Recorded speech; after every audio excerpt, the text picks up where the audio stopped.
In swimming, we're so geared towards moving our arms in a certain way, to a certain technique, to a certain position.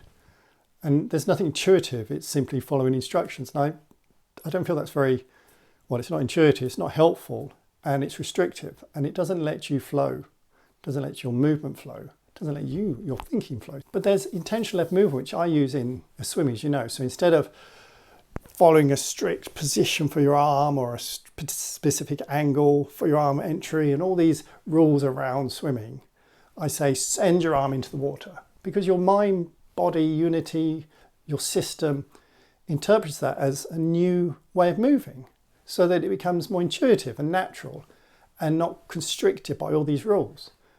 And you know, if you pull your arm back in an S shape, which is what you're supposed to do, or maybe you're not supposed to do depending on the rules, you're still trying to do a shape correctly, you're still trying to master something. And again, this whole idea of trying hard really gets in the way of our connection to the water, our movement through the water, our awareness in the water.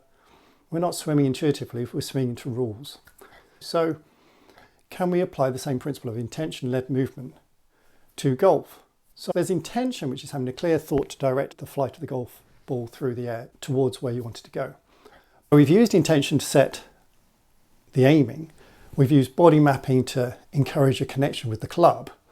And we've also used sound as the priority for the shot. Now, intention-led movement, I wonder if we can apply intention-led movement for the whole swing. Now, when I'm doing a swing on camera, it's obviously completely wrong because I don't play golf and my club's all over the shop. But that's not the point. What we're trying to do is avoid habits, avoid following a rule, a pattern, a shape, a movement, to let something natural and intuitive happen, to let the technique that you've already learned kick in without interfering with it. So an intention-led movement. You know, I don't have an answer for this. What we wouldn't have is hit the ball dead center, because that's more of an aiming, that's more of a specific technical instruction. I like to think of intention-led movement as something that's a little bit abstract. So that's why we use something emotive, like send your arm into the water, or drive your arm into the water. Your body interprets that in a different way to a specific instruction and lets a different type of movement. So what we need is an intention-led idea to encourage a different type of swing, a different type of movement.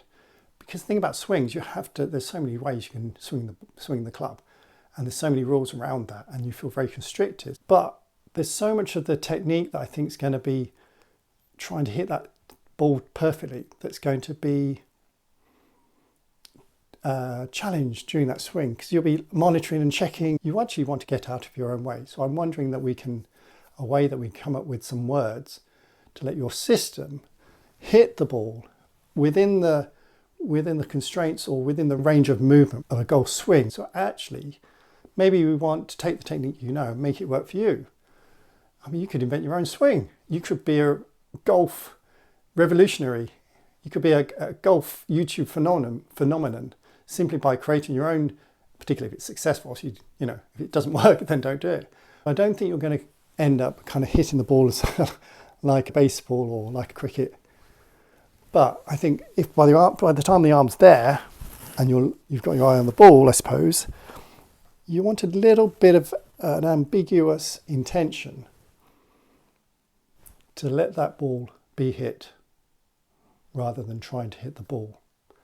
So we need to come up with some ideas on that. But that's part of the experiment, isn't it? If every game or every hole is an experiment, every time you hit the ball is an experiment, it's very freeing. We need a way of coming up with an intention for that golf swing to be a little bit abstract. But that's the idea. So the experiment here for you is to come up with a phrase, an intention that's not specific, somewhat abstract, something a bit left field, something emotive, to shape the swing, to let the swing happen of its own accord, to let technique help without you trying to adjust it, fix it, correct it, or do it properly.